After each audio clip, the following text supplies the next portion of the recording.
The most controversial but potentially halal job today, investment banker? No, TikToker. The most lucrative job for a Muslim today, become a peer and sell taweez.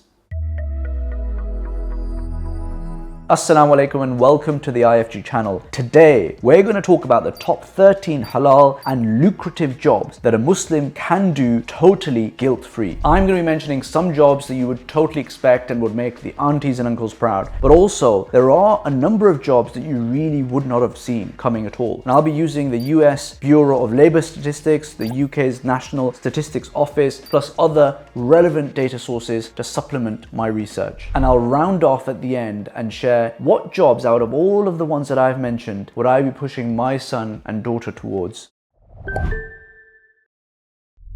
I'm Ibrahim Khan. I've been studying economics and traditional Islamic sciences for over 13 years now. I've been lucky enough over the years to have been covered by various publications and have authored a book on halal investing. IFG started with my co-founder Mohsin alongside our legal careers in the city. Today, IFG is, alhamdulillah, a team of 20 plus people, and we serve the community through IFG, our content arm, and Curate Capital, our investment arm.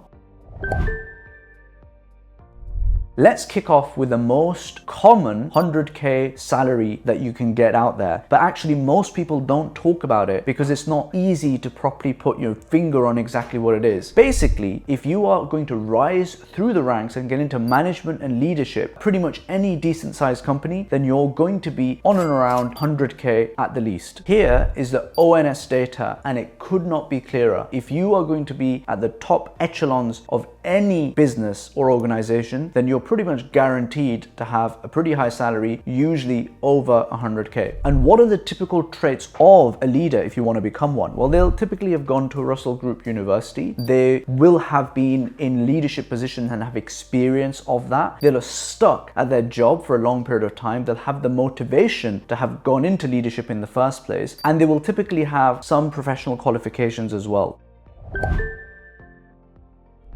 This is a classic and it's still true. Law does pay handsomely, but not all law. Only law at the top corporate law firms, that's what pays the most. Here's a list of the starting salaries at some of the top US law firms. I've worked at 2 of these firms, and the salaries since I left 4 years ago have only gone up very significantly. This is a niche profession that not many people know about, but it is extremely in high demand. It's very influential as part of any organization that you're part of, and it pays extremely well. What an enterprise architect does is, for larger organizations, it helps them figure out what technology and platforms they should be using, how everything wires together, and also how the data and the security flows through the organization. You will almost always be reporting into the C-suite, and typically that does come with a 100k plus salary. The way into it can be through project management, specific qualifications for this stuff, software engineering, and technology consultancy as well.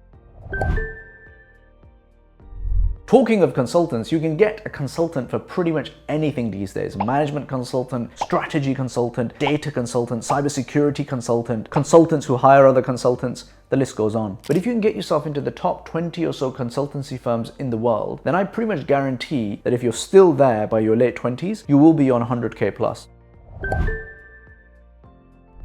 A top accountant or actuary can earn easily within the hundreds of thousands of pounds. A very classic route is to go and work for the big 4 accountancy firms and then leave and go in-house and become some kind of senior accountant, and then ultimately a CFO, a chief financial officer, and that will come with the mega bucks. Actuaries are technically their own profession, very different from accountants, but you will see them operating in the same spheres, and because it's a specialist profession, you will see that they will get higher salaries quicker even than the accountants would.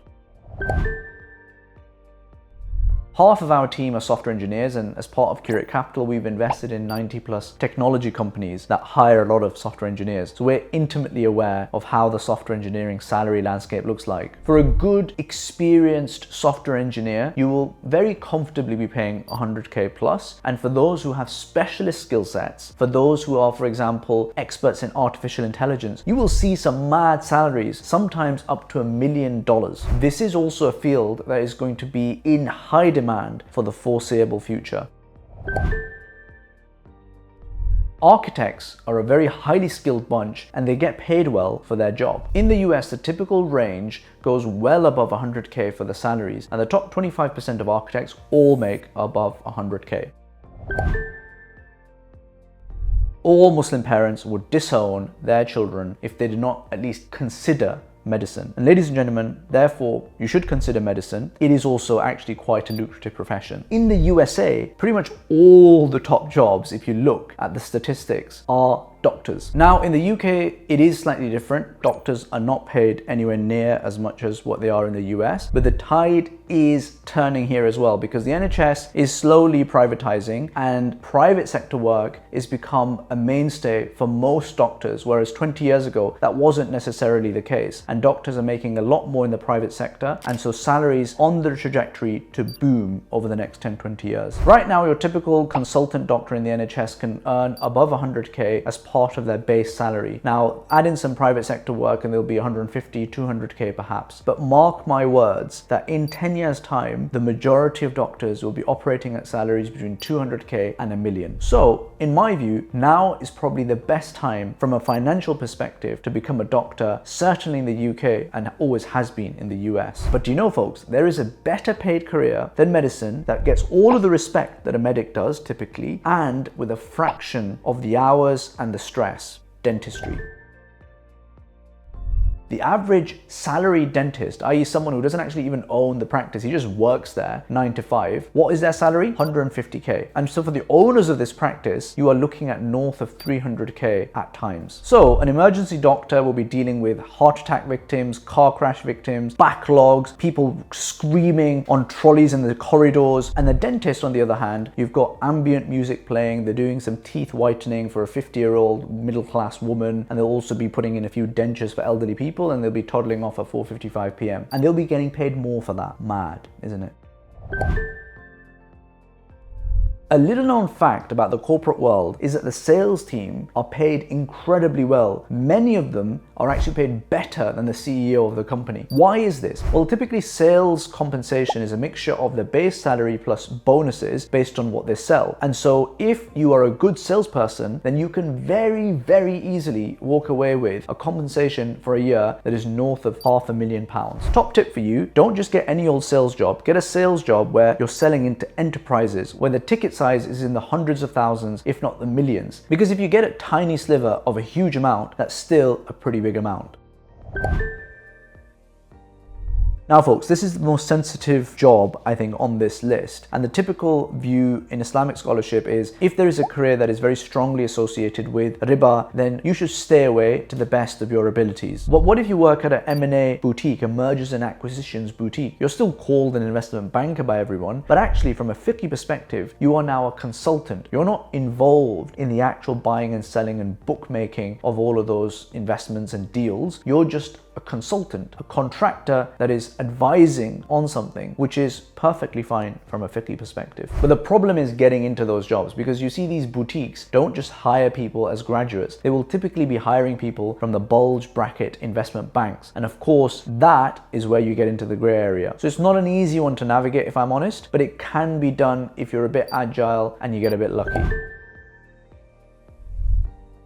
A much safer career, in my view, is to work as an asset manager. That's what we do at Curate Capital as well, by the way. An asset manager looks after people's wealth for them, their pensions and savings and funds, etc. Glassdoor, famous for underreporting salaries in my view, has asset managers earning over $130,000. So if that's what Glassdoor is saying, it must be more than that. Bear in mind though that if you're an asset manager that is looking after non-compliant investments such as, let's say, debt, then that of course becomes equally problematic. Ideally, you'll be working at a sharia-compliant asset manager, because then you sidestep any of these issues entirely.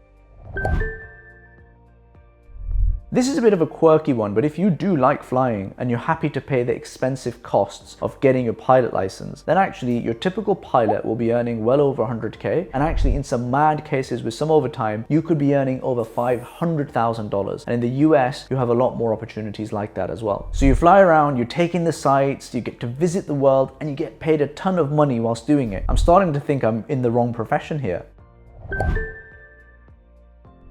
Well, first and foremost, I would encourage them to become experts at the things that they're already good at and they enjoy doing. Because the reality is that the thing that really helps make the big money in careers is sticking at it for a long period of time. And you're only going to do that with something that you really enjoy. I mean, you could do it with something you don't enjoy, but then you usually lose your hair and become very stressed and then divorced. Second, I would encourage them to look at careers that are influencing the biggest and hardest problems that humanity and the world has to solve, because those problems are interesting, so the job will be interesting. They also pay extremely well. So if you are going to be trying to solve problems like that, I'd say software engineering is a pretty good bet as a starting point. Finally, I would encourage them to go to university, ideally the best that they possibly can get into, because getting into those universities still does open up a lot of doors, and that is going to be really important for getting access to the mega bucks. And what advice would you give to your kids? Let me know in the comments below. Until next time, assalamu alaikum.